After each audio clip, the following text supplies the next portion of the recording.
Du coup, tu démarres, non? C'est bon, c'est démarré. Bonjour à tous. Bonjour tout le monde. On va laisser un petit peu de temps, le temps que tout le monde nous rejoigne.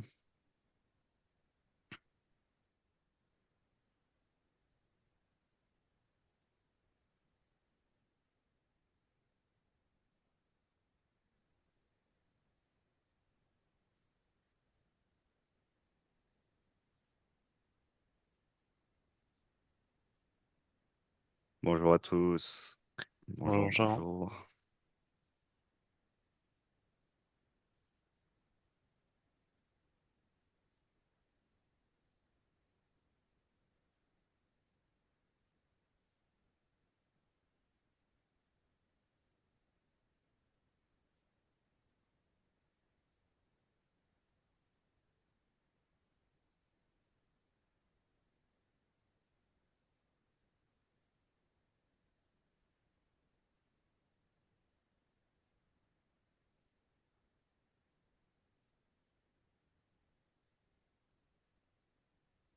Bon, je pense qu'on va commencer gentiment.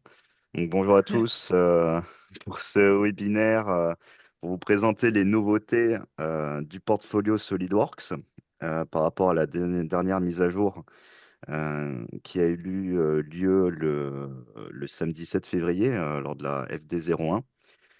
Donc aujourd'hui, voilà, vous avez en face de vous donc Jacob, Pierre, Jean-François et moi-même. Donc malheureusement, Eric ne sera pas présent avec nous aujourd'hui. Euh, Cela veut dire il n'y aura pas forcément aujourd'hui donc des présentations sur la partie simulation, mais ne vous inquiétez pas, il prendra le temps de revenir vers vous, soit sous forme d'une session dédiée, soit à travers la communauté technique France qu'on a remis en place avec l'équipe pour faire parvenir les nouveautés. Aujourd'hui, on va vraiment se concentrer et il y a de la matière, vous allez voir, sur la partie conception avec toutes les nouveautés côté SolidWorks, DriveSight, etc. Côté fabrication, manufacturing avec Delmia, marketing et bien sûr le socle gouvernance également euh, avec les produits Novia. Je pense que voilà, on peut démarrer. On va démarrer avec. C'est bon? Oui. Oui, je pense, ouais. Ouais. Ouais. Ok, donc on a décidé de démarrer cette présentation par remettre un petit peu le sujet sur la marque SolidWorks, hein, puisque vous avez tous vu que le naming a été changé. On a remis en avant vraiment la marque SolidWorks, aussi bien pour le produit que pour la marque. C'est-à-dire qu'aujourd'hui, le nom 3D Experience SolidWorks n'existe plus. C'est remplacé par vraiment SolidWorks et pour vraiment avoir un impact plus fort au niveau de nos clients. Donc, la marque SolidWorks et les produits deviennent SolidWorks Design. Donc, le slide d'après, justement, on va voir en fait la présentation. Avant, en fait, on avait côté desktop SolidWorks en fait with Cloud Services et on avait côté plateforme 3D Experience SolidWorks. Donc ça, c'est définitivement abandonné. Et donc les deux mergent en fait vers le produit SolidWorks Design.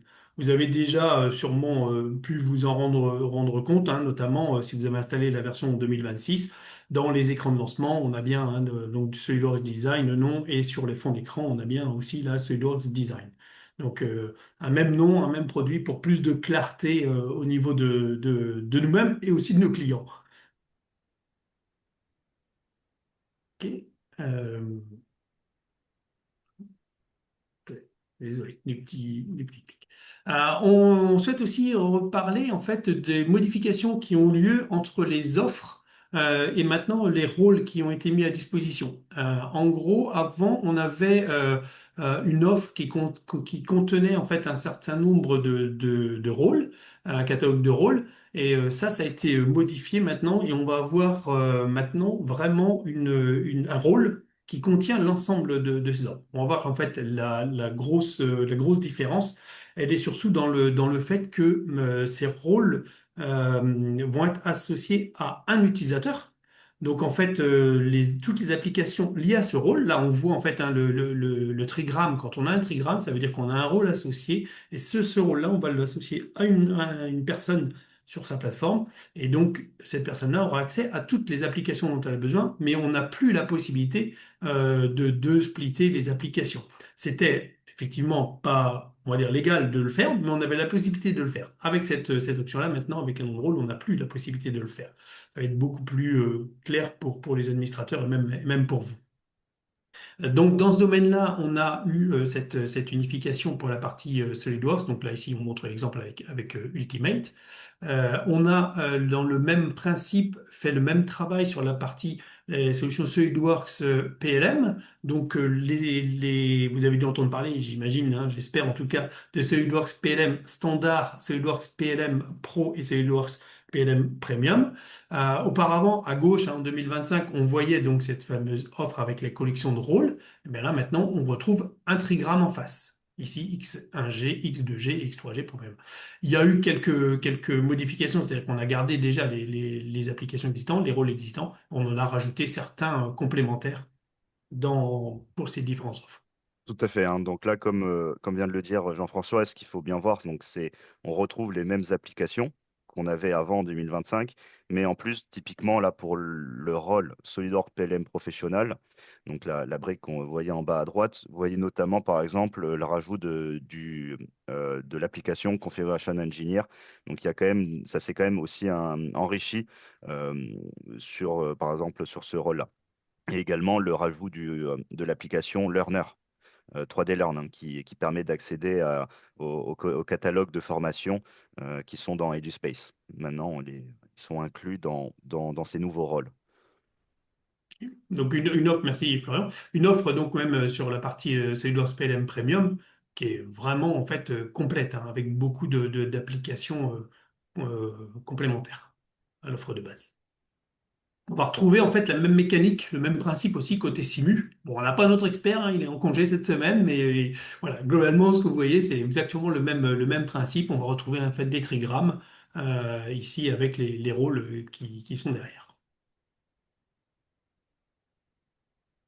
Euh, un petit point aussi on a fait une communication semaine dernière sur le démarrage d'une nouvelle communauté qu'on a appelée une communauté technique France. L'objectif, comme on l'a écrit la communication qu'on a fait auprès de vous, c'est pas, ok, vous pouvez interpréter ça comme une nouvelle communauté, mais là, l'objectif, c'est vraiment de vous mettre cette communauté-là, pardon, à dispo avec un maximum d'informations en français dedans et on va communiquer auprès de vous via ce canal-là. On a invité en fait tous nos partenaires et toutes les services techniques, c'est-à-dire que les avant-ventes, le support, la hotline, enfin vraiment tout le monde, les consultants. On a mis, en fait, on a vraiment invité tout le monde et l'objectif, c'est vraiment de partager du contenu ici auprès de vous. Donc, quand vous cherchez de l'information, quand vous cherchez ce type d'information, ce sera présent ici. C'est sur la partenaire, hein, vous allez le trouver facilement. On va par exemple partager ce PPT-là, on le partagera aussi hein, sur un post. Ça vous permettra de retrouver tous les slides et les vidéos associées. Jacob, si tu veux prendre le point suivant, s'il te plaît. Yes, je prends la Merci. main. Alors, Ouais. en parlant de trop d'expérience World, on était introduit à des agents, on peut dire, ou des assistants de la plateforme avec l'intelligence artificielle, notamment Léo, Marie, Aura, notamment sur la partie Léo, qui va être notre assistant, qui va nous aider à faire notre conception. On a trois nouveautés qu'on voulait vous présenter, qui est plutôt sur la partie SolidWorks. Euh, la première d'entre elles, c'est suite à les mises en plan automatiques qu'on avait été introduit déjà en 2025. On avait présenté également comme de l'intelligence artificielle qui nous permettait, c'est une fonction en bêta et tout, qui nous permettait de générer une mise en plan automatique de notre pièce ou de notre assemblage, etc. Et ben là, on pourrait le faire avec Léo, qui va nous permettre de le faire en prompt base on met notre phrase pour dire quoi faire, faire une mise en plan utilise cette template, utilise ses settings, ses paramètres, etc. Euh, et on pourra vraiment chatter avec Léo pour qu'il nous fasse l'opération de la façon qu'on le souhaite. Alors, c'est ça qu'on voit ici à l'écran à droite. On va voir qu'on va paramétrer le résultat qu'on souhaite obtenir. Ça va donner un preview de quoi ça va ressembler. Et après ça, si on est correct avec ça, si on aime le résultat, on pourra valider et ça va générer la mise en plan. Alors ça, c'est une belle fonctionnalité que je vous encourage de tester, d'expérimenter avec. On savait sur les mises en place automatiques, il nous manquait des paramètres l'année passée sur cette fonction. Maintenant, on peut vraiment écrire exactement ce qu'on souhaite avoir et avoir ce résultat comme on le souhaite. Et là, on voit le résultat à l'écran. Ça, c'est une très belle nouveauté. Une autre nouveauté côté intelligence artificielle, ça va être qu'est-ce qui ne marche pas. Alors, le what's wrong. En gros, quand on fait une opération, on peut avoir parfois des erreurs dessus, quand il y a des conflits de différentes sources, etc. Là, par exemple, on pourra maintenant demander à notre compagnon virtuel, à Léo, qu'est-ce qui ne va pas? Analyse mon modèle, analyse les messages d'erreur que j'ai et explique-moi en termes plus simples qu'est-ce qui se passe. Explique-moi qu'est-ce qui arrive. Pourquoi est-ce que j'ai des erreurs? Et là, ça va analyser le modèle, ça va analyser les erreurs que vous avez sur votre pièce ou sur votre assemblage et ça va vous aider à les corriger en vous donnant plus de descriptions sur ce problème. Et vous donner un avis sur quoi faire comme opération pour régler les erreurs que vous avez. Parfois, c'est dur à naviguer, à moins qu'on ait disons, un expert de SolidWorks, si on se connaît bien. Ça peut être dur à rectifier ces problèmes. Avec cette assistance, ben là, on pourra bénéficier de cette intelligence pour le faire et être assisté dans cette démarche. Une autre nouveauté côté intelligence artificielle, ça va être sur la génération de les structures d'assemblage. Alors, elle est assez simple, je vais juste la montrer directement. En gros, on pourrait demander à Léo, peux-tu me créer une structure d'assemblage pour un certain produit? Alors là, on va utiliser par exemple un BattleBot, c'est les petits robots de combat que je vous encourage à regarder, c'est très marrant. Mais on peut demander de faire une structure de produit pour ce BattleBot et on pourra utiliser encore le prompt base pour lui demander de faire des modifications à cette structure de produit. Comme on le voit à l'écran, là, on fait juste mettre le petit prompt, on fait enlève-moi un moteur ou etc. Fais-moi ces modifications-là et ça va le faire sur le preview qu'on a sur la boîte de dialogue là. Et une fois qu'on est satisfait avec cette structure de produit, on pourra valider et ça va nous donner la structure de produit dans SolidWorks. Hop, passer au prochain, s'il veut bien. Ah, il s'est arrêté. Par contre, ben là, on le voit. On a la structure de produit. Ça va pas nous générer notre produit. Faut garder ça en tête. Par contre, ça va nous générer la structure. Alors, ça va nous garder. En gros, ça va nous générer tous les sous-assemblages, les pièces, etc. Comme on l'a vu, en gros, ça va nous créer les nœuds. Et après, c'est à nous de venir la peupler avec le produit physique dedans. Maintenant, je vais passer la main à Jean-François pour expliquer cette nouvelle nouveauté. Ouais, merci, Jacob. Ici, on va parler en fait présentation de. Hop là, pardon. Voilà, ici. Donc, toujours sur l'intelligence artificielle, la partie Aura associée à Project Planner. Donc là, du coup, on va avoir un intérêt à cette fonctionnalité-là, à rajouter de l'intelligence artificielle, pardon, dans ces outils, parce qu'en fait, on voit globalement dans la gestion de projet que les modifications coûtent cher parce qu'en fait, on passe beaucoup de temps à réorganiser. Là, en fait, ce qu'on a ajouté, en fait, c'est Aura va permettre en fait de gérer des projets en aidant les utilisateurs à acquérir des compétences complémentaires, en fait. Par exemple, en montrant le savoir-faire et les connaissances euh, pour recommander les meilleures pratiques en matière de gestion de projet. Ou même après, en fait, travailler carrément avec l'utilisateur, par exemple, en lui demandant de créer un nouveau projet, une nouvelle tâche, des étapes ou des commentaires. Va permettre aussi, par exemple, d'ajuster le projet avec des prompts simples, mais ce prompt simple peut décliner en fait un nombre d'actions importantes derrière en réorganisation. Et puis aussi une notion de question-réponse hein, sur l'état des projets, sur les tâches. Dans l'exemple de prompt hein, qu'on peut retrouver facilement, c'est d'afficher le chemin critique du projet. Ou mettre, par exemple, lui demander d'afficher les différences de dépendance entre les tâches et de nous présenter ça sous forme d'un tableau avec des exemples. Un point intéressant qui peut être aussi demandé, c'est dans le cadre d'un projet, de réattribuer toutes les tâches qui m'ont été assignées à moi, par exemple pour le mois de mars, et en fait les attribuer à tel utilisateur, et de les répertorier au fur et à mesure que les modifications vont être effectuées. Ça, c'est des tâches lourdes à générer, mais que l'IA peut faire à votre place. Un autre exemple concret, par exemple, c'est des tâches qui vont être en retard, ben, c'est lui demander d'ajouter automatiquement un commentaire à toutes les tâches en retard et de fournir en fait un état d'avancement dès que possible. Donc on va avoir un commentaire qui va se mettre automatiquement sur toutes les tâches en retard. Ça, c'est un gain de temps qui peut être considérable. Et on va même aujourd'hui beaucoup plus finement dans la gestion de projet. En fait, on peut même carrément lui demander une analyse des sentiments. en fait, sur les commentaires qui ont été réalisés toute la semaine dans le projet, il y a X personnes qui vont avoir commenté, en fait, il va être capable de ressortir une synthèse de ces commentaires. Donc voilà, Aura, sur la gestion de projet, a aussi son intérêt. Je Ok, passe la main merci maintenant. Jean-François. Je t'en prie. On va reprendre la main. Hop. Tac, tac. Ok, maintenant on va parler de les nouveautés côté SolidWorks. On en a déjà commencé sur l'intelligence artificielle, mais là ça va être hop sur SolidWorks. Tac, tac, tac. Alors, première grande nouveauté, ça va être la possibilité d'installer plusieurs différentes versions de SolidWorks. On parle bien sûr de l'ancien SolidWorks Connected ou le SolidWorks Design qu'on a, en gros le SolidWorks qu'on a installé depuis la plateforme. Euh, Lors de son installation, on aura l'option de choisir si on veut choisir la version qu'on veut installer. Alors là, c'est ça qu'on voit à l'écran. On aura ce Installation Manager qui nous permet de choisir la version 2026-2025 et le Service Pack également. Et après ça, on peut même paramétrer l'endroit de l'installation, l'endroit de la toolbox. Alors ça, c'est une nouveauté qui était bien souhaitée, d'avoir la possibilité d'installer les versions précédentes et on va avoir la possibilité de le faire jusqu'à 2 ans en arrière, comme était le cas déjà sur la version desktop. Une autre nouveauté qui était bien poussée, c'était la possibilité de arrêter ou de sortir d'une tâche, ou une commande, une opération qu'on a lancée qui prenait beaucoup de temps. Faut remarquer que c'est uniquement pour l'instant sur ces deux fonctions, la diagnostic d'import et aussi les opérations miroirs.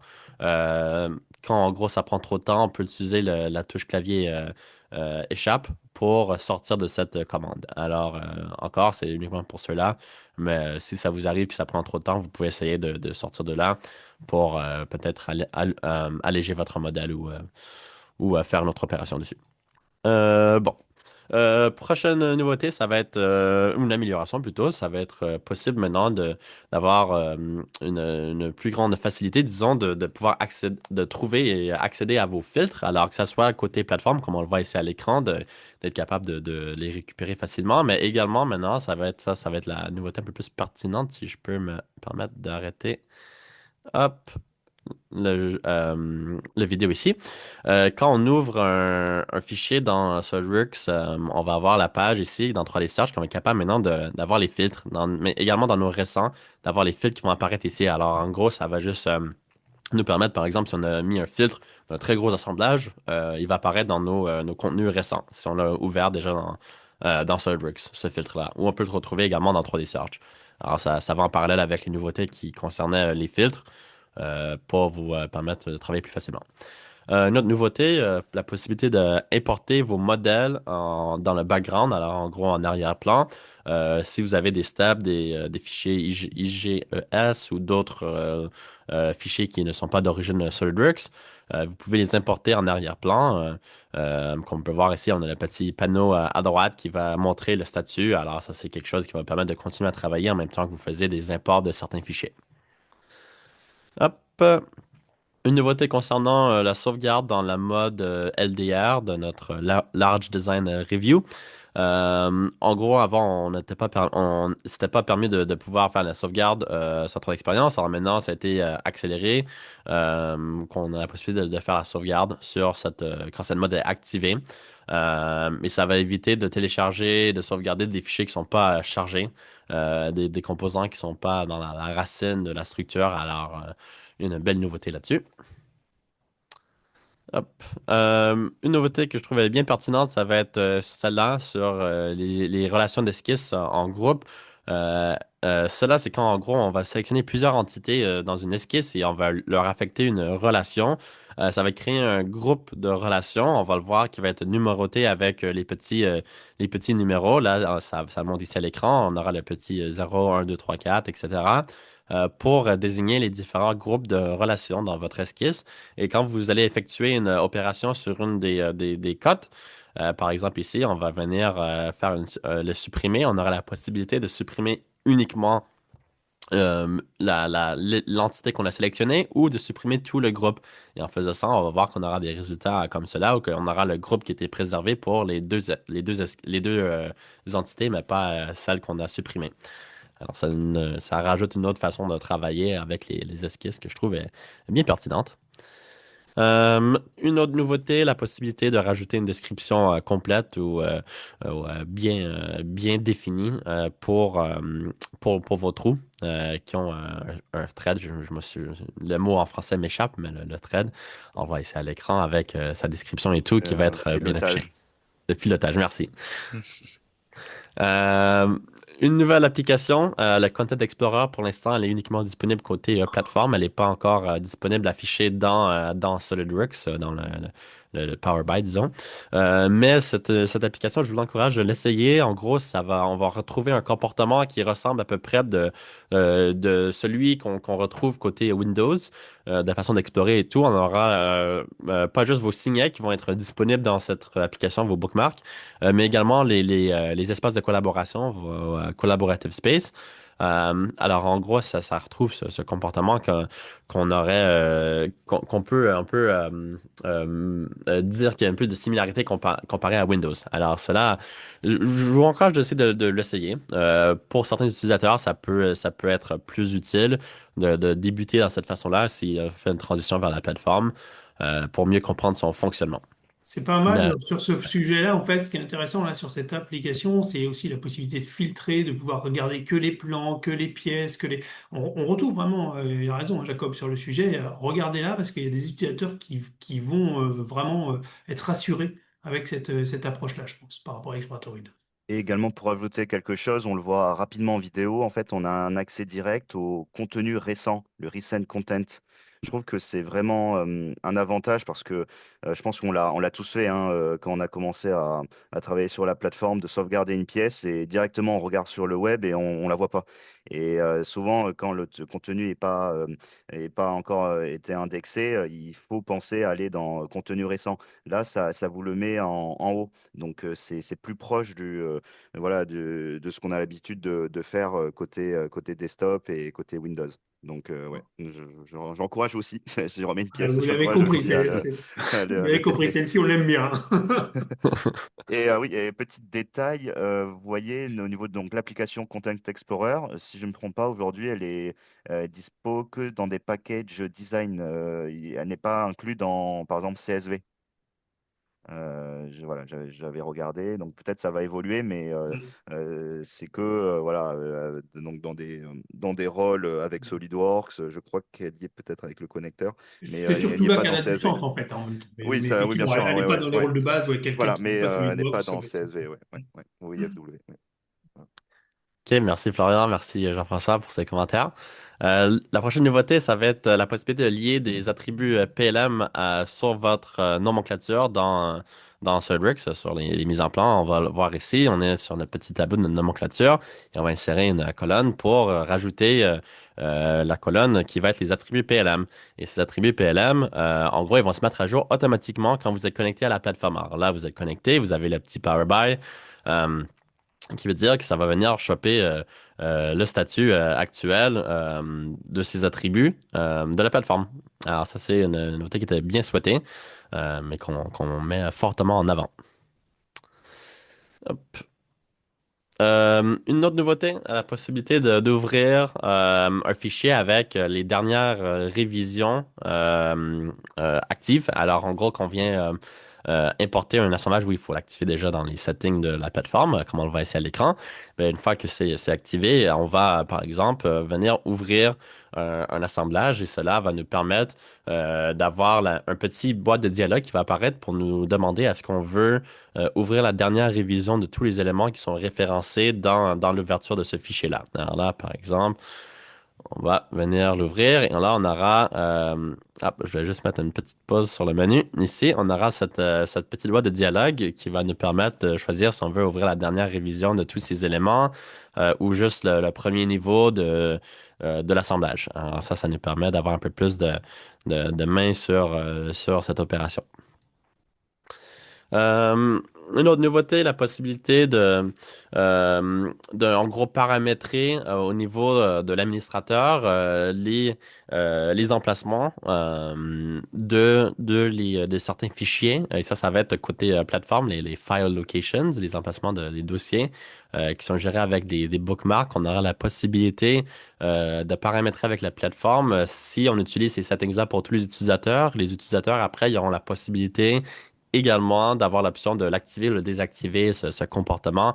Est-ce que je veux utiliser les settings de la plateforme avec les emplacements de fichiers qui ont été pré-choisis pour moi? Ça, je pense que c'est bien pertinent si on veut, en tant qu'un administrateur, juste préconfigurer un environnement où qu'on aura, par exemple, pas un espace partagé ou aussi un dossier partagé, disons, ou un signet partagé avec nos pièces pour un certain disons la bibliothèque de conception, par exemple, qui devrait être partagée à travers tous nos utilisateurs, ben là, on pourra la spécifier ici et après ça, pousser ce setting. Comme ça, tous les utilisateurs vont la récupérer également. Un point intéressant, hein, celui-ci, là, sur les bibliothèques de conception, c'est vraiment, Mm. ça c'était une attente, hein. Donc, Ouais. merci Jacob. Prochaine nouveauté que je pense que Jean-François est heureux également d'avoir, ça va être la possibilité d'exporter les niveaux, le niveau supérieur, disons, les composants en termes de blocs. Alors ça, c'est quand on fait un export envers en format DWG, DXF, avec les vues 2D, on va être capable d'assigner les blocs et de les préserver lors de l'export. Alors là, c'est ça quand on va venir, par exemple, ça montre la sauvegarde.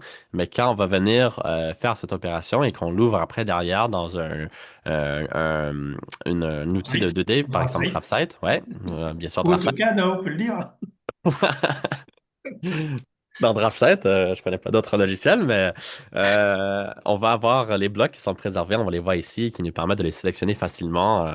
Alors ça, ces blocs sont préservés. Alors c'est bien d'avoir cette liaison entre ces deux applications. Une autre nouveauté, ça va être la possibilité de assigner le numéro d'entreprise directement lors de la création d'un fichier. Alors, comme on avait la possibilité de modifier les attributs, comme on le voit ici à l'écran, les propriétés, on pouvait les modifier déjà. Maintenant, on a un nouveau onglet qui nous permet de rajouter un numéro d'entreprise qui va bien sûr suivre les règles qu'on a établies dans la plateforme. Mais ça, c'est pour nous permettre de faire cela quand on travaille côté conception et ça évite d'avoir à faire cette opération je sais pas, n'importe quel bureau qui est responsable de faire cette opération derrière. Mais bon. Prochaine nouveauté. Là, il faut faire attention sur cette nouveauté-là. C'est la possibilité de créer des itérations à chaque sauvegarde envers la plateforme 3 d'expérience et de les garder les itérations précédentes. Pourquoi je dis faire attention? C'est parce que quand on garde ce setting coché de toujours les créer à chaque sauvegarde, en gros, ça va nous créer énormément de volume si on travaille avec des assemblages qui sont complexes et on fait beaucoup d'opérations de sauvegarde par jour. Alors, il faut faire attention avec cette setting. Je sais que pour quelques utilisateurs ou pour quelques personnes, ça peut vraiment leur plaire d'avoir ce setting-là. Par contre, il faut quand même faire attention de pas l'abuser dans le sens de faire des sauvegardes tout le temps. Ça va créer plein d'itérations et ça va être très volumineux. Alors, juste quand même faire un peu gaffe à cela. Et une précision importante, tu as raison, Jacob, parce qu'en fait, ce comportement, ça va être intéressant pour des personnes qui viennent de PDM, puisqu'ils vont retrouver un petit peu ce fonctionnement-là dans PDM avec les versions, et du coup, c'est un peu ce qui est proposé ici. Donc, comme l'a dit Jacob, hein, attention à ne pas l'activer par défaut, mais éventuellement, pas forcément le montrer dès le départ au client, quoi. Parce que ça, en termes de volume, c'est conséquent. Merci Jean-François. Alors là, une nouveauté que je suis très heureux parce que j'ai reçu plein de questions sur cela pendant les 2 dernières années que je travaillais ici. Sur Material Definition, la possibilité de créer des matériaux et d'importer notre bibliothèque SolidWorks de matériaux également, ben là, heureusement, elle a été rajoutée sur tous les offres de SolidWorks, c'est-à-dire les offres SolidWorks Design et Design avec Cloud Service ou Desktop ou Connected, on pourrait les appeler également. Mais en gros, standard jusqu'à Ultimate, c'est maintenant inclus dans tous ces offres-là. Material Definition. Encore, il faut garder en tête qu'il faut l'installer. C'est pas une application qui est sur la plateforme, il faut l'installer sur le client lourd.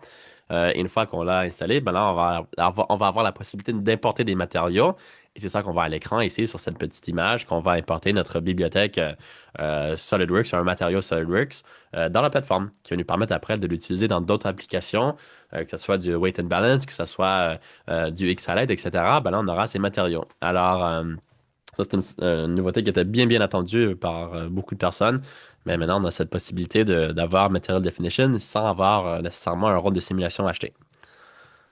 Notre nouveauté, là, ça va être côté Visualize, mais si on se rappelle, on a également rajouté, disons, des options de rendu Visualize dans SolidWorks. C'est pour ça qu'à l'écran, on l'affiche dans SolidWorks. Mais on a la possibilité de faire le flatten floor, en gros, mettre à plat le plancher de notre environnement HDR.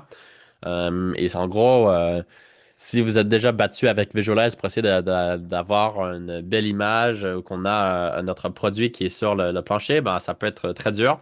Ben là, voilà, c'est juste une petite option à cocher pour avoir ce comportement. Alors, moi, personnellement, je suis très heureux d'avoir cela en termes de nouveautés. Maintenant, je passe la main à Jean-François pour vous présenter les fonctionnalités, les nouveautés DraftSight. Merci Jacob. Bon, les fonctionnalités de DraftSight, on va faire un petit tour sur ce qui est arrivé en FD1, sur trois sujets différents. Hop là, pardon, on se réveille un peu vite. Le premier, j'ai souhaité le mettre ici, ce slide, puisqu'il est plus lié au rôle de base, en fait, à IFW, CSV. C'est la possibilité d'ouvrir dans 3D Play des DWG avec des références externes. Donc aujourd'hui, c'est pris en charge des WG, voire même aussi les DXF. Mais on est plus, voilà. Donc en fait, maintenant, quand on a un DWG avec des références externes dans 3D Play, il s'ouvre avec ces liens. Une nouveauté intéressante côté DraftSight, c'est l'ajout de la fonction batch save que vous connaissez tous sur SolidWorks. Aujourd'hui, en fait, cette fonction-là est arrivée dans DraftSight. Elle va donc nous permettre d'importer en masse des DWG, mais surtout de créer en fait la structure de dossier Windows en tant que bookmark. Bon, on va dire le même fonctionnement que SolidWorks, sauf qu'on n'avait rien pour le faire. Donc là, on est plutôt satisfait de cette nouvelle fonctionnalité. Des nouvelles fonctions qui ont été ajoutées, alors là c'est plutôt sur DraftSight Mechanical en fait, hein, trois nouvelles fonctions sur l'alignement des codes, sur la séparation de codes, là c'est plus dans l'habillage on va dire, et puis aussi sur l'ajout de tolérance et d'informations autour des codes. Ouais, c'est plus en nouvelle fonction. Et puis, un dernier point, c'est sur la partie X-DraftSight. Donc, X-DraftSight, en fait, hein, c'est le DraftSight embarqué, donc qui nécessite en DraftSight web, hein, nécessite aucune installation. Là, l'idée, hop, je remets la vidéo au départ. L'idée, c'est à partir d'un nouvel icône qui est arrivé ici, en fait, qui s'appelle le Touch Mode, qui va permettre, en fait, de rebasculer tous les icônes dans chaque onglet, en fait, en les éloignant un peu de manière, en fait, à l'objectif de cet outil-là, c'est de l'utiliser sur une tablette, et donc, en fait, de manière à pouvoir cliquer avec les doigts, même si on a des gros doigts, de pouvoir cliquer sur les icônes, sur un seul icône et pas sur deux icônes à la fois. Voilà, ça, c'est des fonctionnalités. Ça. Je te repasse la main, Yes. Jacob, pour la partie Merci électrique. Jean-François. Hop.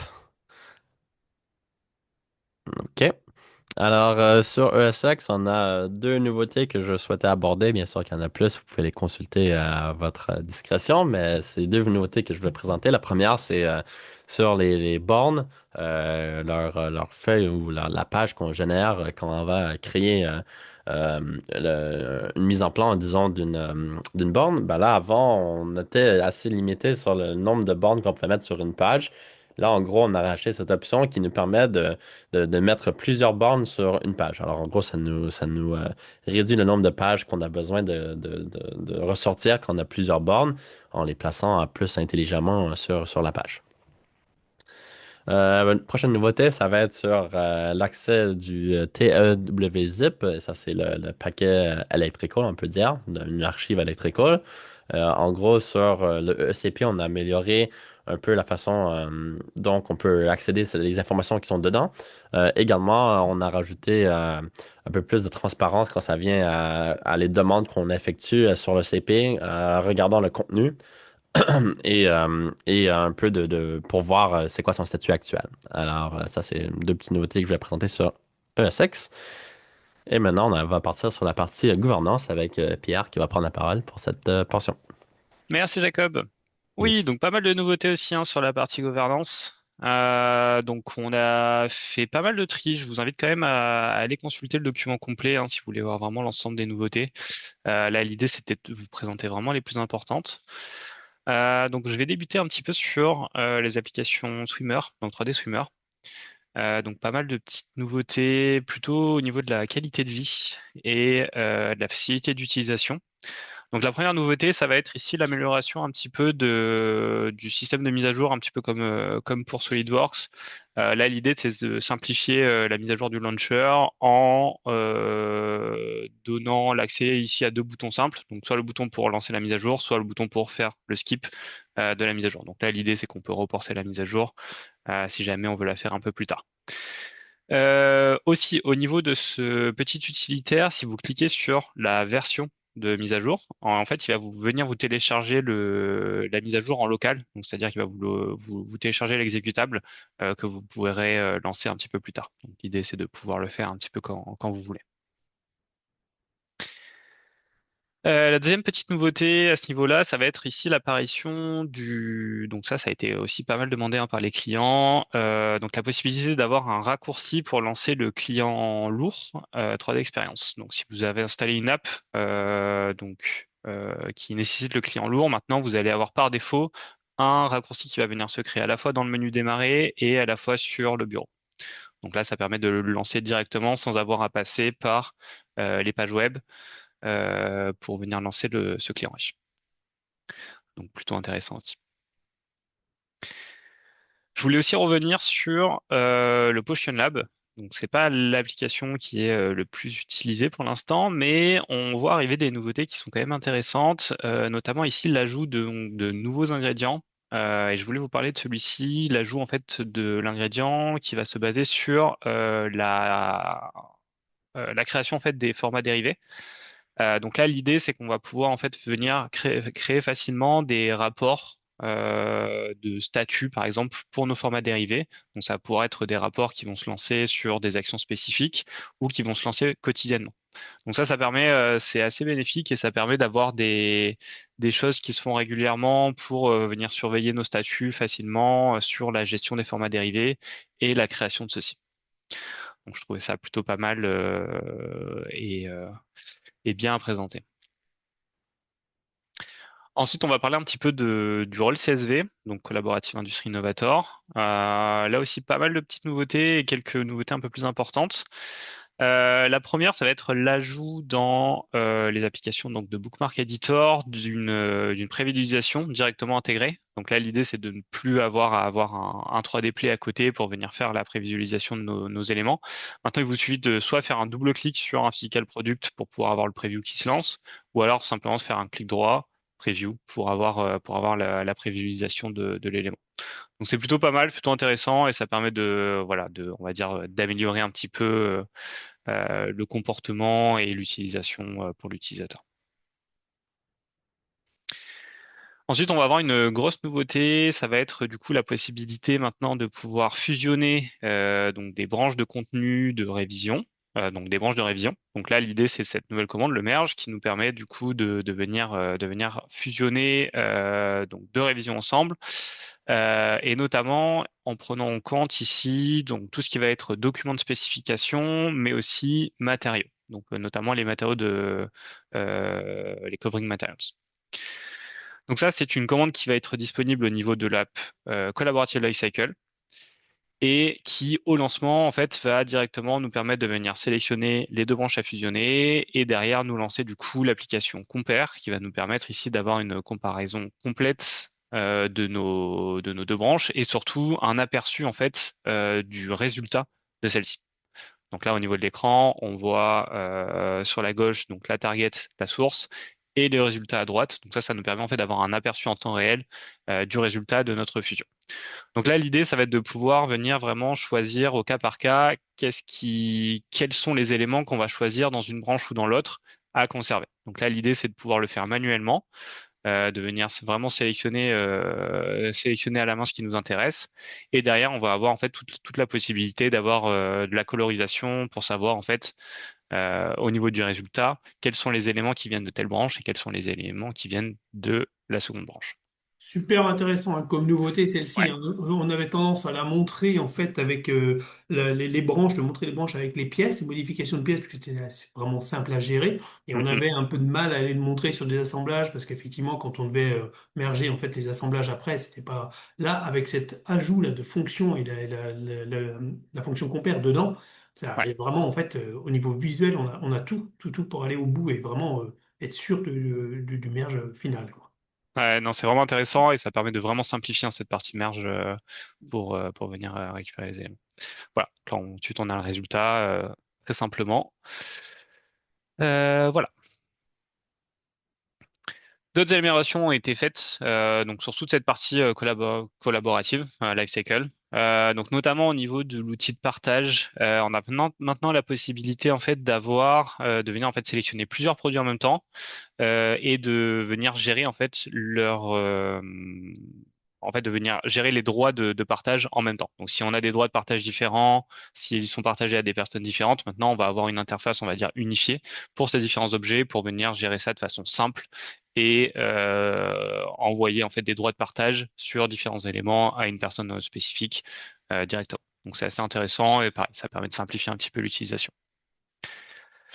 Idem pour la commande de suppression, donc la commande delete. Donc maintenant la petite colonne access check qui a été remplacée par un pre-check en fait qui va venir automatiquement vérifier en fait si l'objet est déjà utilisé en fait dans un autre scope ou si on n'a pas les permissions par exemple pour venir le supprimer. Donc ça évite en fait de devoir cliquer sur le bouton delete et d'attendre qu'il y ait des erreurs qui apparaissent pour savoir en fait si on a le droit ou non de venir supprimer cet objet. Là, on aura directement ce pré-check qui apparaîtra dans l'interface et qui nous permettra voilà, de savoir si on peut ou non venir supprimer cet élément. Donc ça permet pareil, d'éviter de simplifier et d'éviter des étapes supplémentaires. Donc voilà, plutôt des améliorations de qualité de vie. Ensuite, je voulais parler un petit peu de la partie 3D markup et notamment du 2D compare. Donc là, il y a pas mal d'améliorations qui ont été faites aussi dessus et notamment une nouvelle fonctionnalité qui va nous permettre en fait de venir superposer correctement deux éléments 2D, enfin deux dessins 2D, deux plans 2D, pour en fait pouvoir correctement observer les modifications et les différences entre ces deux plans. Donc là, on va avoir deux possibilités. On va avoir une possibilité en fait de venir créer, on va dire, des offsets à la main, qui vont nous permettre de venir simplement déplacer manuellement les deux éléments. Ou alors donc là, on va le voir. En fait, il va simplement venir cliquer ici sur le bouton offset et venir déplacer le plan sur deux axes. Ou alors, on va avoir une seconde commande qui va venir lancer, qui est donc le superimpose et qui va nous permettre en fait de venir aligner les deux plans directement par rapport à des éléments de référence. Là, ça va être par exemple deux lignes qui vont venir directement se superposer entre elles. Voilà. Donc là, ça nous permet même si les deux vues ont bougé un petit peu entre les deux versions, on peut les resuperposer correctement. Et une fois que les deux éléments sont superposés, en fait, il n'y a plus que les éléments qui diffèrent qui s'affichent en couleur. Et donc, ça nous permet d'avoir une vue très claire en fait sur les différences entre les deux plans. Donc, je trouvais ça plutôt pas mal. C'est vrai que ça permet en fait d'ailleurs d'utiliser cette commande de façon un peu plus efficace. Et donc, c'était aussi une bonne nouveauté. Juste une petite remarque sur cette fonction-là. La partie comparaison 2D est accessible dans 3D Markup. Oui, Cherchez-la pas dans Compare. Hein. C'est dans oui, 3D oui, non, bien Markup sûr, que vous bien, avez bien sûr. Voilà, c'était juste précis. Non, non, tu fais bien de le rappeler. En effet. Et ça marche pour les DWG, d'ailleurs, aussi. Ah ouais. Tout à fait. Ok. Donc ensuite, je vais laisser Florian vous présenter le reste des fonctionnalités là-dessus, car quelques Super, fonctionnalités supplémentaires. merci Pierre, je vais reprendre la main sur la présentation. Donc toujours sur la partie, on reste dans la partie gouvernance, socle de base et donc ici toujours là sur le rôle 16W. Ok, c'est bon. 16V, pardon.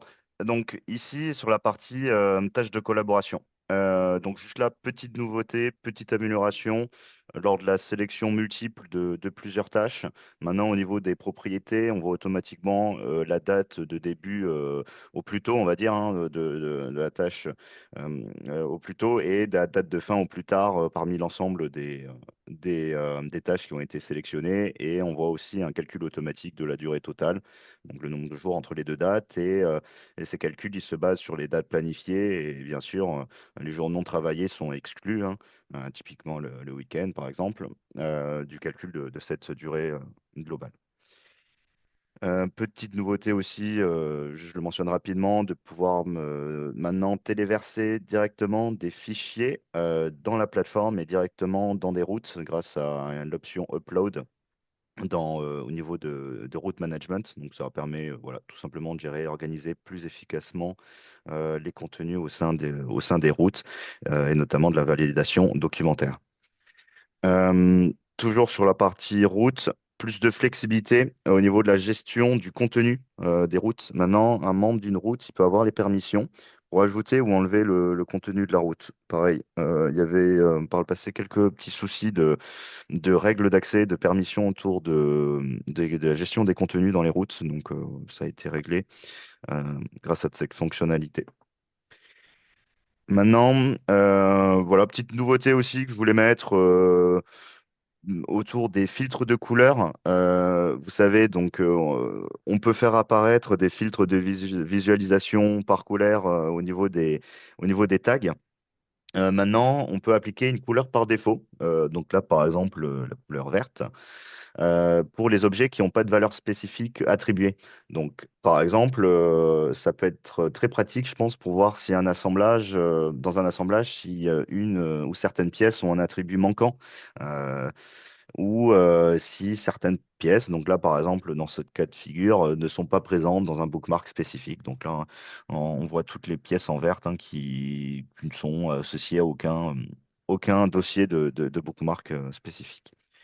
Voilà, toujours penser à utiliser, je trouve, ces filtres de couleurs. Ça peut être très pratique. Et là, pour moi, une des grosses nouveautés aussi, côté comparaison et côté utilisation des filtres, c'est cette nouveauté au niveau de l'application Compare, dans CSV qui permet de comparer la structure de différents filtres. Donc, comment ça marche? Vous avez un produit, vous pouvez créer un ou plusieurs filtres de ce produit à travers, par exemple, un Product Structure Explorer. Donc, ces filtres sont enregistrés dans la plateforme en tant qu'objet et sont maintenant comparables avec la structure base dans l'outil Compare. Donc, on va plus facilement identifier les similitudes, différences entre les filtres. Donc là, dans cet exemple, on voit un produit là qui est chargé à gauche et on voit quatre différents filtres de ce produit et on voit en fonction des pastilles quel ensemble, quel assemblage ou quelle pièce est présente ou pas dans chacun des filtres. Ces filtres, hein, je le rappelle, ils sont de plus en plus importants dans l'écosystème SolidWorks. Donc, je vous rappelle, maintenant, il y a de plus en plus de scénarios qui sont construits autour de ces filtres, notamment, par exemple, le chargement sélectif dans SolidWorks, de pouvoir charger en session SolidWorks un filtre donc un produit filtré d'une structure SolidWorks. Autre scénario également qui supporte, que permettent ces filtres, c'est la notion de gestion de configuration. Quand on vient gérer de la configuration au sens Enovia du terme dans la plateforme. Quand on vient configurer un produit, on crée des filtres. On crée des filtres de configuration. Donc, je pense que c'est un moyen très pratique pour après explorer les différentes configurations, différents filtres d'un même produit. Alors, juste petit disclaimer, j'ai testé cette fonctionnalité. Aujourd'hui, cette fonction, il y a des bugs. Donc, il se peut que vous ayez des messages d'erreur disant que le contenu n'est pas indexé alors que tout est correctement indexé. Donc, juste pour vous avertir, si vous testez aujourd'hui, ne vous étonnez pas si vous n'arrivez pas à aller jusqu'au bout. Donc, c'est-à-dire à charger des produits filtrés dans Compare. C'est normal, il y a des SR qui ont été créés et il y a des BR en cours de correction donc qui seront bientôt corrigés. Maintenant, on va passer côté Project Planner avec XPP. Donc, je suis passé un peu vite. première nouveauté autour de la notion de forecast, c'est-à-dire en fait de pouvoir calculer maintenant des dates et des durées de prévision pour un projet. Donc l'avantage principal, c'est qu'on va pouvoir avoir une anticipation au niveau de mon projet avec ces forecasts. Donc, si l'avancement de la tâche ou d'un ensemble de tâches ne se déroule pas selon le plan, ou si, par exemple, l'avancement d'une tâche respecte ou justement dépasse les dates prévues, on a maintenant les informations de prévision qui sont calculées en fonction du mode de prévision sélectionné. Donc, il y a deux différents modes. Donc, ce mode de forecast, là, on le voit dans ce diagramme avec là la colonne, par exemple, forecast duration et forecast start et end. Donc, comment ça marche? Il y a deux modes différents. Le mode là, par défaut, euh, qui est rentré, c'est le mode current progress. Donc, donc là, en fait, c'était le mode qu'on avait. Donc là, dans le scénario, justement, on passe dans le mode d'abord, donc pardon, excusez-moi, le deuxième mode, plan progress. Il y a que deux modes, hein. Le mode plan progress, lui, il va calculer le forecast en fonction du rythme initialement prévu. Donc, il s'attend à ce que les travaux restants ils soient achevés au rythme prévu initialement. Donc, en fait, ce mode, il répond, si le travail qui me reste à faire sur l'ensemble de mon projet, sur l'ensemble de mes tâches, si le travail restant, il prend la quantité proportionnelle de l'estimation initiale, quand finirons-nous? OK? Donc, ça, en fait, c'est le mode le plus, on va dire, le plus optimiste. Le deuxième mode, c'est le mode par défaut. Quand vous paramétrez rien, c'est le mode qui est par défaut. C'est le mode current progress. Donc là, dans l'exemple, on va changer justement ce mode. Donc on rentre dans les informations du projet et on change le type de mode. Donc on met en mode current progress. Le mode current progress, c'est lui, il va extrapoler l'achèvement. Donc il va calculer le forecast en fonction de l'avancement réel des tâches à ce jour. Et lui, il va plutôt répondre à la question, si on continue à notre rythme actuel d'avancer, quand finirons-nous? Et lui, du coup, il prend pas en compte les durées estimées, mais il va juste se baser sur l'avancement réel. Donc, c'est pour ça, c'est le mode, on va dire, enfin, pas le plus pessimiste, mais vous allez voir dans la colonne Forecast Duration, cela va se recalculer et on va voir un changement. Donc là, on lance le recalcul hein, en fonction du mode. On va voir quelque chose où le forecast va arriver en fait un petit peu après. Là, on passe de 15,5 jours euh, de durée de forecast à 17. Voilà. Donc, nouveauté autour de cette date, de cette notion de forecast, deux modes différents. Si vous avez des questions, on pourra définir, on pourra vous passer de la doc pour vous montrer comment ça calcule, mais c'est assez simple et je trouve que c'est assez pertinent en termes de gestion de projet.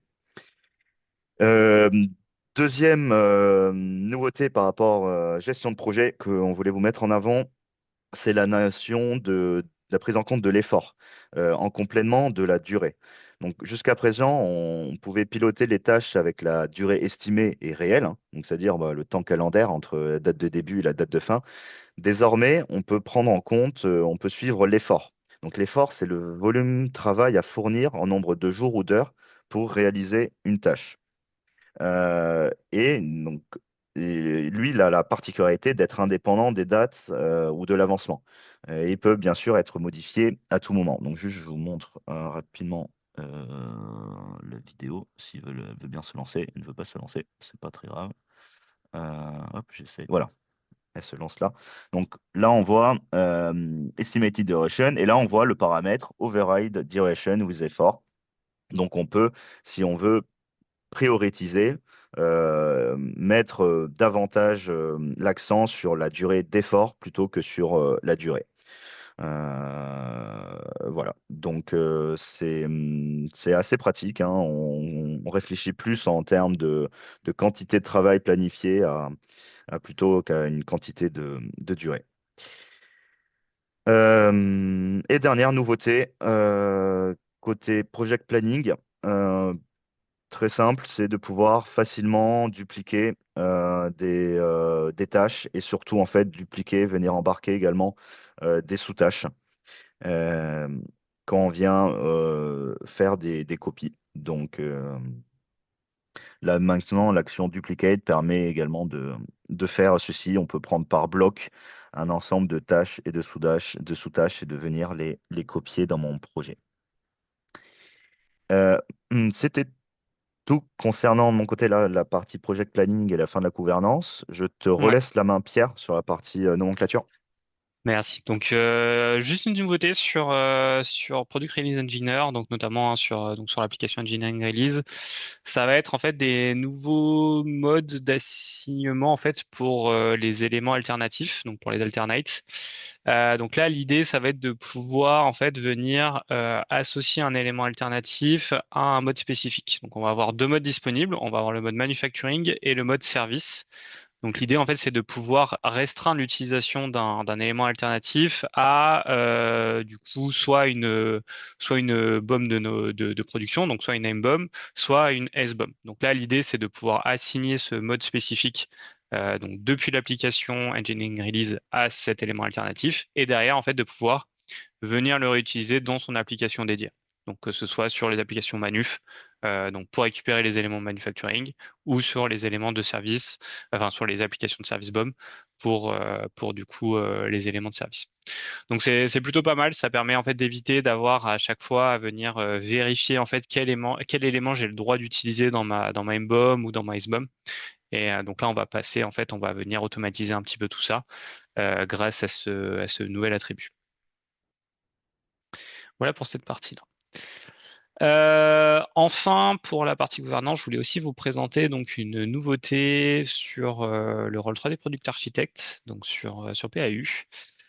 Donc c'est une nouveauté hein, qui est là depuis du coup la GA, mais sur laquelle on voulait revenir en fait, c'est du coup la possibilité maintenant d'avoir la visualisation des assemblages flexibles au sein du navigateur, enfin au sein du viewer de 3D Navigate. Donc c'était pas possible avant. Donc c'est toujours, on va dire, pas disponible au niveau de 3D Play ou des différents navigateurs. Mais par contre, au niveau du 3D Navigate, vous avez maintenant cette option qui est apparue que vous pouvez venir cocher. Et du coup, lorsque vous ouvrez un assemblage dans 3D Navigate, maintenant vous avez la visualisation des assemblages flexibles. Donc plutôt pas mal. Ça fait un moment aussi que c'est demandé. Et donc on trouvait ça intéressant de revenir sur cette nouveauté. On va maintenant du coup passer sur les rôles Katia. Oui. Donc, côté Katia, une nouveauté que je voulais vous montrer, qu'on voulait montrer sur la partie intelligence artificielle qui a grandement amélioré la fonctionnalité de recherche. Donc, au niveau de l'application EcoDesign, hein, pour l'application pour réaliser des analyses de cycle de vie, l'une des principales tâches, c'est la tâche qui consiste à agresser un inventaire des activités. Donc souvent, ça peut être assez chronophage. Souvent d'expérience, on voit que c'est assez complexe parfois de trouver le bon procédé de fabrication, la bonne activité de transport quand on fait une recherche dans la base de données EcoInvent. Là, la nouveauté, c'est que maintenant, il y a des outils d'IA et notamment en fait le rajout du traitement du langage naturel. Donc, ils appellent ça le NLP, Natural Language Processing, dans cette fonctionnalité de recherche. Ça permet en fonction d'une recherche, d'avoir des requêtes sémantiques qui permettent d'avoir des résultats beaucoup plus pertinents et beaucoup plus précis dans ce qu'on veut faire. Donc là, par exemple, dans l'exemple, on travaille sur un modèle là, de voiture, intérieur de voiture. Là. Ici, c'est que en fonction du contexte et en fonction du type de recherche, on va nous proposer vraiment des activités humaines reliées à ce mot-clé. Donc, en fait, c'est une recherche vraiment contextuelle. Typiquement, si je vous dis le mot orange, en fonction de ce que je suis en train de faire, si je suis au marché, si je suis en train de travailler, en train de négocier un abonnement téléphonique ou faire autre chose, on peut avoir différentes compréhensions du mot orange. Bah là, c'est exactement la même chose. La personne, typiquement, elle met par exemple le mot composite, et là, en fonction du contexte, on va proposer en avant des procédés de fabrication, donc là, notamment liés au niveau des fibres de carbone utilisées là sur cet assemblage-là. Donc ça, c'est vraiment très très pratique et je vous invite aussi à le tester, surtout ceux qui ont déjà qui ont déjà commencé à regarder l'outil EcoDesign et qui ont déjà expérimenté l'expérience de recherche dans la base de données EcoInvent, ça facilite les choses. Autre point qui est intéressant, donc là c'est ce que permet aussi la fonction, c'est que on va pouvoir pour un non-initié proposer vraiment des choses adaptées. Donc là, c'est plutôt à la fin, pardon. C'est ici. Donc par exemple, je mets en recherche trou dans acier. Donc là, je suis vraiment, voilà, je suis stagiaire, je connais pas du tout les procédés de fabrication. Je vois des trous dans l'acier, je mets trou dans l'acier. Et là, on va nous proposer des procédés de fabrication bien spécifiques. Par exemple, ici de l'emboutissage, emboutissage profond, etc. Donc ça permet également pour quelqu'un qui n'a pas forcément une part d'expertise, de commencer à faire du travail. Bien sûr, ça ne remplace pas un ingénieur et c'est toujours un ingénieur qui est responsable de ce qu'il déclare. Mais c'est plutôt pas mal quand même. Et encore une preuve qu'en fait, on met de plus en plus d'outils IA dans quelles que soient les applications. On va passer côté manufacturing. Côté Delmia, donc je vais aller assez vite. Première chose, côté jumeaux numériques, Virtual Factory, et notamment l'application qui permet de simuler des flux de production. Euh, Ici, la nouveauté qui permet de définir des flux bidirectionnels pour les convoyeurs. Ça peut être assez pratique suivant les types de processus qu'on a. Ces flux bidirectionnels, ils peuvent être déclenchés soit en fonction du temps, soit en fonction du nombre de pièces qui ont circulé sur le convoyeur. Toujours côté Virtual Factory, avec ici là l'application Plant Layout Design, il y a des nouvelles ressources organisationnelles. Jusqu'à présent, lorsqu'on travaillait sur ce type de maquette, on travaillait avec des types d'objets, des cellules de fabrication, des manufacturing cells qu'on utilisait à tous les niveaux.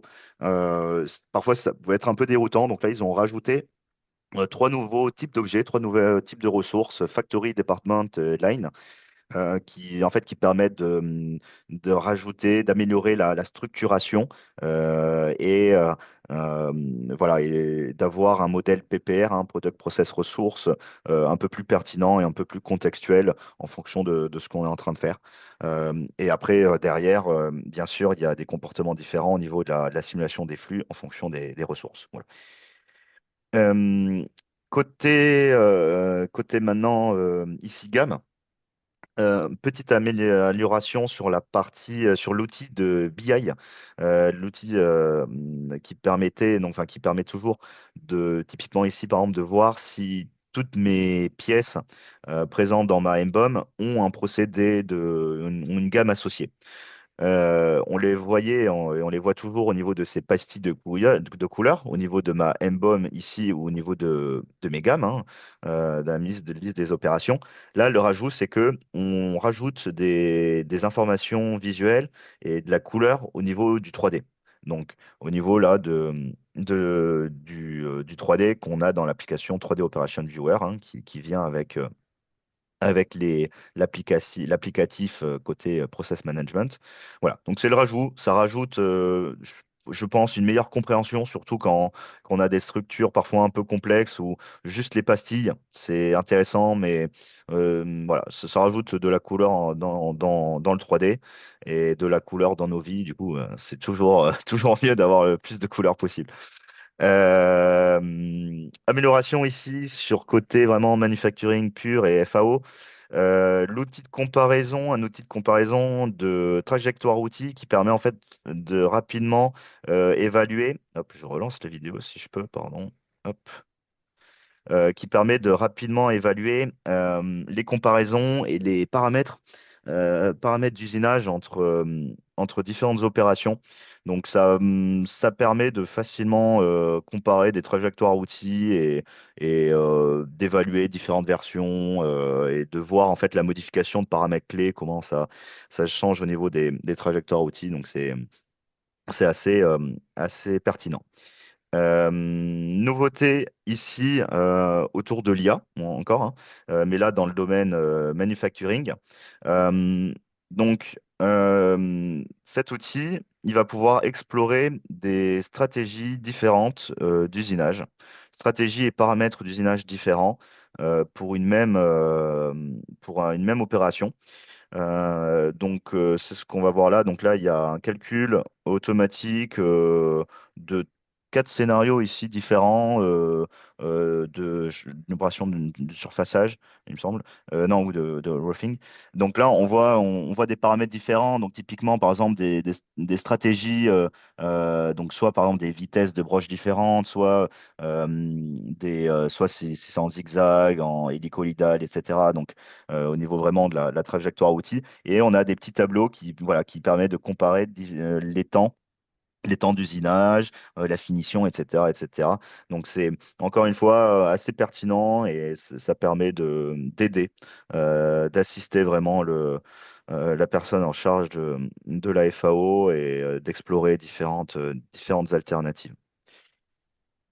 Et pour finir, côté manufacturing, ici autour de la programmation de robots, là c'est un gain de temps pour la programmation des robots KUKA, car on a une fonction maintenant qui permet de programmer directement le robot dans son langage natif. Euh, Ça permet de gagner du temps. On programme le robot dans le langage d'origine c'est grâce notamment en partenariat avec des fabricants de robots. Ici, notamment, en fait, c'est tous les robots de la gamme KUKA, car on a un partenariat et ils nous fournissent également les traducteurs qui vont bien avec, en plus de la 3D des robots. Voilà. Donc, c'est également un gain de temps dans la programmation robotique. Euh, et je passe enfin la main pour finir ce webinaire à Jacob, qui va nous présenter les nouveautés Yes. marketing. Merci, Florian. Hop.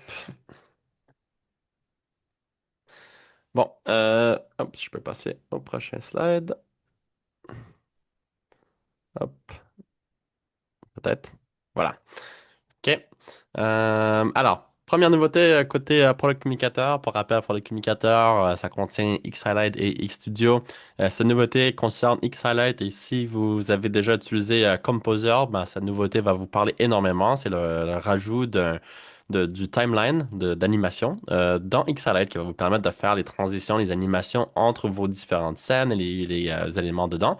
Alors, ça, c'est une nouveauté qui était bien attendue. En gros, ça met en valeur énormément X-Highlight au niveau où ça va mettre, ça peut, j'oserais pas dire bientôt remplacer Composer, mais en même niveau, lui donner un bon défi. Mais bon, je vous encourage de l'essayer, le timeline. Je sais qu'il y aura des nouveautés certainement dans la prochaine FD concernant le timeline, mais déjà, je vous encourage de l'essayer. Moi, j'ai essayé personnellement et je trouvais que c'était bien pertinent et que ça monte en valeur énormément l'utilisation de Xalate. Prochaine nouveauté, hop. Alors ça va être juste des nouveautés concernant plusieurs différents aspects de Xhighlight. En gros, l'interface a été améliorée à nouveau. Il y a eu plusieurs améliorations au niveau de l'interface utilisateur dans ces dernières années. Depuis 2024-2025, on a eu plusieurs différents changements de l'interface. Tout dans le but de simplifier, d'améliorer l'expérience de l'utilisateur. À nouveau, ça a été amélioré. Je vous encourage à l'essayer vous-même. Je ne vais pas rentrer dans tous les petits détails, mais encore une amélioration d'interface. Également, l'ajout de des color regions. En gros, c'est des régions de couleurs. On les voit en vert et en rouge sur l'image. En gros, qu'est-ce que c'est cette nouveauté? C'est sur les illustrations techniques. Quand vous allez les publier, vous pouvez activer ce setting qui va en gros prendre la couleur de la pièce et l'utiliser dans l'illustration technique. Il faut faire attention parce que ça va pas prendre le matériau, ça va pas prendre les aspects un peu plus texture, je dirais, du matériau. Ça va vraiment être juste être la couleur, juste la couleur de la pièce et la mettre comme ça dans l'illustration technique. Euh, une autre nouveauté concernant le hatching, encore un mot que j'oublie en français, mais là on voit la petite cross-section ici avec les petites lignes, les petites Et rayures. assure. Et assure. Les hachures, merci. Et avec cela, ça a été amélioré dans le sens que maintenant, vous pouvez paramétrer différentes propriétés de l'hachure, que ce soit par la pièce, l'échelle de les hachures, l'épaisseur de des petites rayures qui vont à travers des petites lignes qui vont en travers de cette cross-section. Alors, des améliorations au niveau de cela. Également, vous pouvez maintenant changer quelques propriétés de les matériaux. Alors, en gros, quand vous venez appliquer des matériaux, c'est des covering materials, des matériaux de couverture, on peut dire, dans Xhighlight, ben là, vous avez maintenant la possibilité de les paramétrer un petit peu. Vous pouvez changer quelques paramètres, quelques propriétés de ces matériaux. Ça vous évite à avoir à créer un nouveau matériau à chaque fois, de le réimporter dans Xhighlight ou de le resauvegarder, de faire toutes ces manipulations-là. Maintenant, vraiment, vous avez créé vos matériaux avec, bien sûr, leur définition d'apparence un peu plus avancée et tout, mais vous avez maintenant la possibilité de pouvoir changer la couleur, modifier comment métallique c'est, l'émission, émission, c'est-à-dire comment brillant ça va être. Mais ouais, alors vous avez quelques paramètres à jouer avec en plus. Et avec ça, ça va nous apporter à la fin de ces nouveautés. Alors, si vous voulez revoir ce webinaire, il va être mis à disposition sur notre compte YouTube avec tous les autres vidéos que je vous encourage à regarder sur plusieurs différents sujets sur notre chaîne YouTube. Alors, si vous voulez scanner ce QR code, je vous donne 2 petits moments pour le faire avant de passer à la prochaine slide. Hop. Et Pour le encore. rappel, par rapport à la chaîne Solidor France, hein, dans les derniers webinaires, je vous invite à regarder, hein, Jacob avait fait un super webinaire sur les 30 ans de SolidWorks, les meilleurs trucs et astuces. Donc vous pouvez les voir sur la chaîne YouTube Solidor France. N'hésitez pas à mettre des likes et à vous abonner. Merci. Yes, très bonne idée. Et ici, juste pour rappel encore, notre liste de nouveautés, les recordings, les replays, elle est non répertoriée, c'est-à-dire qu'elle va pas s'afficher sur le compte YouTube. Si vous allez sur notre compte YouTube, il faut utiliser ce petit lien pour les accéder. Alors, avec ce petit lien, ça vous permet de revoir les différentes nouveautés qu'on avait présentées dans les dernières FT, les dernières années. Hop.